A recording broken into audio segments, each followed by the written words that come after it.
अस्सलामुअलैकुम। बोल न्यूज के साथ मैं हूं फराज अहमद। बुलेटिन का आगाज करेंगे शायकीन क्रिकेट के लिए बुरी खबर है। इंडिया ने वर्ल्ड चैंपियनशिप ऑफ लेजेंड्स जीत ली है। फाइनल में भारत और पाकिस्तान का मुकाबला रहा, जिसमें इंडिया ने पाकिस्तान को यकतरफा मुकाबले के बाद 5 विकेटों से शिकस्त देकर एजाज अपने नाम कर लिया है। ग्रीन शर्ट्स अपनी बारी पर बड़ा टोटल स्कोर बोर्ड पर सजाने में नाकाम रहे। पाकिस्तान ने पहले टॉस जीतकर खुद बैटिंग का फैसला किया, लेकिन यह फैसला कुछ खास बेहतर साबित ना हो सका। बॉलर्स के फ्लॉप शो के बायस पाकिस्तान टीम इंडिया के लिए कोई खास मुश्किल नहीं खड़ी कर सकी और भारत ने पाकिस्तान का दिया गया स्कोर 156 रन यानी 157 रन का टारगेट बआसानी हासिल कर लिया है। पाकिस्तान की जानिब से शुएब मलिक ने 41 रन की इनिंग्स खेली। इसके अलावा कामरान अकमल ने 24 रन बनाए, शर्जील खान 12, सोहेब मकसूद 21, यूनुस खान सिर्फ 7 रन बना पाए, मिसबाउल हक ने 18 रन बनाए, सोहेल तनवीर ने 19 रन स्कोर किए। लेकिन ये तमाम तर स्कोर कोई खास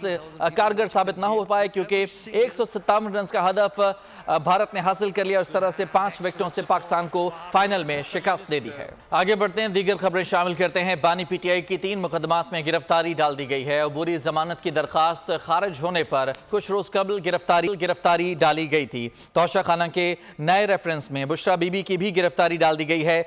डिप्टी डायरेक्टर की सरबराही में नैब की 2 टीमें और पुलिस की नफरी अडयाला जेल पहुंची। बानी पीटीआई के वकला भी अदालती रिहाई के रुबकार लेकर जेल पहुंचे। आज की बरियत से पहले बानी पीटीआई साइफर केस में बरी हो चुके। तौशा खाना में सजा मुअत्तल हो गई। 190 मिलियन पाउंड केस में जमानत पर हैं। एक में रिहाई, दूसरे मुकदमे में गिरफ्तार। पीटीआई के वकला रोक कार्ड लेकर जेल पहुंचे, मगर बानी पीटीआई को रिहाई ना मिल सकी। नैब ने बानी पीटीआई और बुशरा बीबी को गिरफ्तार कर लिया। डिप्टी डायरेक्टर नैब मोहसिन हारून की सरबराही में नैब टीम ने दोनों को गिरफ्तार किया। नैब ने नए तोशा खाना रेफरेंस में बानी पीटीआई और बुशरा बीबी की गिरफ्तारी डाली। बतौर वज़ीर आज़म बानी पीटीआई और अहलिया ने तोशा खाना से तहाइफ हासिल किए। इल्जाम है कि तहाइफ कम कीमत पर हासिल करके महंगे दामों फरोख्त कर दिए। बुशरा बीबी को अडियाला जेल से रिहा होते ही दोबारा गिरफ्तार करने का इम्कान था। रावलपिंडी पुलिस की इजाफी नफरी अडियाला जेल के गेट नंबर 5 पर तैनात रही। SHO थाना वीमेन और वीमेन पुलिस की नफरी भी अडियाला जेल पहुंची। जेल के दाखिली रास्ते पर एलीट फोर्स की गाड़ियां खड़ी की गयी।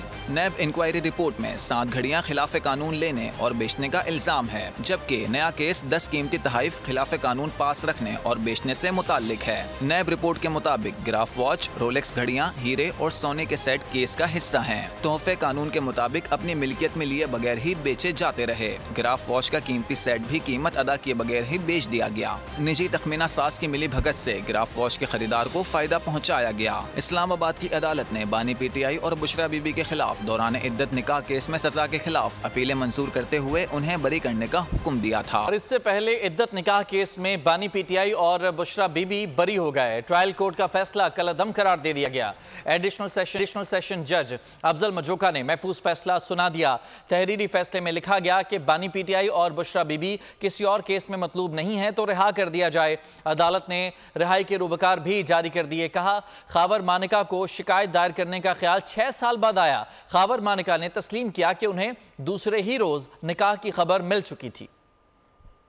इद्दत निकाह केस में बानी पीटीआई और बुशरा बीबी को बरी कर दिया गया। इस्लामाबाद की डिस्ट्रिक्ट एंड सेशन अदालत ने मरकजी अपीलों पर फैसला सुना दिया। एडिशनल सेशन जज अफजल मजोका ने ट्रायल कोर्ट का फैसला कलअदम करार देते हुए बानी पीटीआई और बुशरा बीबी को रिहा करने का हुक्म दे दिया। हुक्मनामे में अदालत का कहना था कि बानी पीटीआई और बुशरा बीबी किसी और केस में मतलूब नहीं तो उनको फौरी तौर पर रिहा किया जाए। अदालत ने दोनों की रिहाई के रोबकार भी जारी किए। तहरीरी फैसले में जज ने लिखा कि खावर मानिका बानी पीटीआई और बुशरा बीबी पर इद्दत के दौरान निकाह का इल्जाम साबित करने में नाकाम रहे। जिरा के दौरान खावर मानिका ने खुद तस्लीम किया कि बानी पीटीआई और बुशरा बीबी के निकाह की खबर उन्हें दूसरे रोज ही मिल चुकी थी। खावर मानिका को शिकायत दर्ज करने का ख्याल 6 साल बाद आया। अदालत ने कहा कि मेडिकल बोर्ड और उलमा के राय से मुतालिक दोनों दरखास्तें भी मुस्तरद की जाती हैं। खावर मानिका के वकील जाहिद आसिफ और बानी पीटीआई के वकील सलमान अकरम राजा ने दलाइल दिए। रवां बरस 3 फरवरी को इस्लामाबाद के सिविल जज कुदरतुल्लाह ने बानी पीटीआई इमरान खान और बुशरा बीबी को 7 साल कैद और 5-5 लाख जुर्माने की सजा सुनाई थी।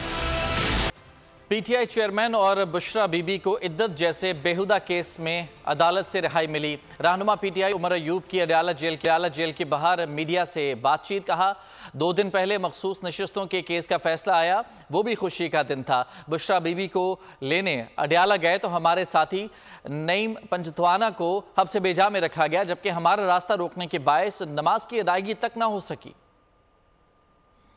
इसमें हमें बड़ी खुशी हुई कि अदालत ने इस्लामाबाद में वज़ीर आज़म इमरान खान साहब को, बुशरा बीबी को इद्दत केस में रिहा कर दिया और जो वो एक बेहुदा केस था उसको डिसमिस किया। अल्हम्दुलिल्लाह एक खुशी का समा था कि सुप्रीम कोर्ट ने अक्सरियत के साथ पाकिस्तान तहरीक इंसाफ का हैसियत पार्टी तस्लीम किया और हमारी रिजर्व सीट्स हमें वापस मिली। हम लोग सारे इधर पहुंचे और हम लोग इंतजार कर रहे थे कि बुशरा बीबी को उस गेट से बाहर वो ले आएंगे, पर अफसोस की बात मेरे साथी को यहाँ पे इंतजार पंजोता साहब को हद से बेजा यानी कि इनको यरगमाल बनाई रखा। इन लोगों ने हमारा रास्ता रोका कि आप मस्जिद में नमाज पढ़ने के लिए नहीं जा सकते हैं। शोहर सानी को relief, good to see you का तसलसल दिखाई देता है। इद्दत के हवाले से बानी पीटीआई के बयानात में तजाद रहा। मुस्लिम लीग नून के मरकजी रहनुमा सेनेटर तलाल चौधरी कहते हैं कि कभी मार्च तो कभी जनवरी की तारीख मिली। इद्दत वाला मामला भी ठीक, तोहफे की घड़ी से कमाई भी ठीक, 190 बिलियन पाउंड की डकैती भी ठीक, बिना मांगे मखसूस नशिस्तें भी ठीक। यह है इंसाफ का मेयार। मखसूस नशिस्तों के केस में बगैर दरखास्त रिलीफ मिल सकता है तो इद्दत की मुद्दत में भी माफी हो सकती है।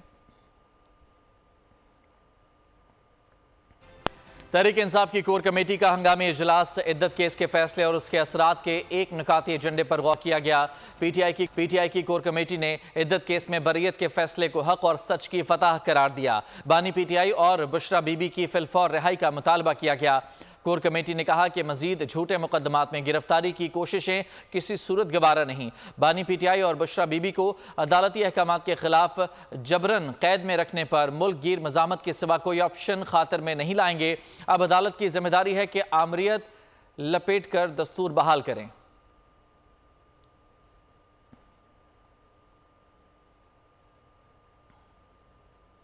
मुस्लिम लीग नून के सदर नवाज शरीफ से वज़ीर आज़म शहबाज शरीफ की मुलाकात हुई। दोनों रहनुमाओं के दरमियान मुलाकात में मौजूदा मुल्क की सियासी सूरत हाल पर तबादला ख्याल किया गया। सुप्रीम कोर्ट के फैसले समेत IMF से होने वाले मुआहदे पर बातचीत की गई। वज़ीर आज़म शहबाज शरीफ की सदर नून लीग नवाज शरीफ से अहम मुलाकात हुई। 1-on-1 मुलाकात छांगला गली मरी में हुई। मुलाकात में मुल्क की मजमूई सियासी सूरत हाल पर तबादला ख्याल किया गया। सुप्रीम कोर्ट के हालिया फैसले के मुहर्रिकात और असरात के हवाले से भी बातचीत की गई। ज़राए के मुताबिक मुस्लिम लीग नून के सदर नवाज शरीफ सुप्रीम कोर्ट के फैसले से नाखुश हैं। नवाज शरीफ ने पार्टी से वसी मुशावरत का फैसला किया है। इस सिलसिले में नून लीग की मरकजी क़यादत का इजलास पीर को मरी में तलब कर लिया है। पार्टी के तमाम अहम रहनुमा मुशावरती इजलास में शिरकत करेंगे। पार्टी इजलास में वज़ीर आज़म शहबाज शरीफ और वज़ीर आला पंजाब मरियम नवाज भी शिरकत करेंगी। मुस्लिम लीग नून की कानूनी टीम सुप्रीम कोर्ट के फैसले पर पार्टी अरकान को ब्रीफिंग देगी। नून लीग की क़यादत मुस्तकबिल की सियासी हिकमत अमली तय करेगी। सुप्रीम कोर्ट की जानिब से तहरीक इंसाफ को रिलीफ देने पर लाया अमल तय किया जाएगा। नून लीग इजलास में सियासी सरगर्मियाँ तेज करने का फैसला किया जाएगा। पीटीआई का हक नून लीग और पीपल्स पार्टी को दिया गया। किसी पार्टी ने ऑर्डर ना भी मांगा हो तो सुप्रीम कोर्ट दे सकती है। दौरान इद्दत निकाह केस को मंजर-ए-आम पर आना ही नहीं चाहिए था। प्रोग्राम बस बहुत हो गया में बैरिस्टर अली जफर की गुफ्तगू। सुप्रीम कोर्ट के पास आर्टिकल 187 का इख्तियार है। सुन्नी इत्तेहाद के टिकट पर लड़ने वालों ने एफिडेविट पर दस्तखत कर दिए। आइन का जो आर्टिकल 187 है वो ये कहता है कि सुप्रीम कोर्ट अगर समझे वाक़यात को देखते हुए, हालात को देखते हुए कि एक ऑर्डर पास करना चाहिए जो कि कंप्लीट जस्टिस करेगा, यानी पूरा इंसाफ देगा, तो फिर वो ऑर्डर दे सकता है, बेशक किसी पार्टी ने वो ना भी मांगा हो। जहां तक इद्दत का केस है कि इसको आना ही नहीं चाहिए था मंजिले आम पे, इसको फाइल ही नहीं होना चाहिए था। सुप्रीम कोर्ट ऑफ पाकिस्तान के पास एक इख्तियार है, एक पावर है, आर्टिकल 187 आइन का कहता है वो है। जितने हमारे लोग हैं जो सुन्नी इत्तेहाद ये लड़ रहे थे इलेक्शन, वो उन्होंने ऑलरेडी एफिडेविट्स अपने साइन कर दिए हैं। मंडे को मेरा ख्याल है वो फाइल कर देंगे इलेक्शन कमीशन ऑफ पाकिस्तान में। अदलिया के सियासत में मुदाखलत का सामना सालों से चल रहा है। तहरीक इंसाफ के लिए आसमान से मनोज सलवा उतरा। जो साइल नहीं था उसे दहलीज पर फैसला पहुंचाकर होम डिलीवरी की गई। वजीर दिफा ख्वाजा आसिफ का सुप्रीम कोर्ट के फैसले पर रद्द अमल। नून लीगी रहनुमा हनीफ अब्बासी कहते हैं फैसले से नून लीग या हुकूमत को कोई खतरा नहीं, आईनी और कानूनी निकात पर एतराज है, क्या पार्लियामेंट को ताले लगा दिए जाएं। बोले मखसूस नशिस्तों के फैसले के खिलाफ नजर सानी अपील दायर करेंगे। तो मनोसलवा उतरा है उनके ऊपर। ये फैसला ना सिर्फ जो है वो दहलीज तक नहीं पहुंचाया गया एक ऐसे फरीक के जिसने इनका दरवाजा ही नहीं खटकाया, जो साइल ही नहीं है फैसले की होम डिलीवरी। इस फैसले से पाकिस्तान मुस्लिम लीग नवाज को, हुकूमत को कोई खतरा नहीं है। तमाम तर ये जो कानूनी और आईनी निकात हैं जिस पर हमें एतराज है, उसके बावजूद हम सर तस्लीम फैसले के आगे खम करते हैं। लेकिन हम पूछना ये चाहते हैं कि क्या पार्लियामेंट को ताले लगा दिए जाए और ये सहूलतकारी करके एक ऐसे शख्स को मुल्क पर बराजमान किया गया जिसने मुल्क की जो बुनियादें हैं उसको हिला के रख दिया।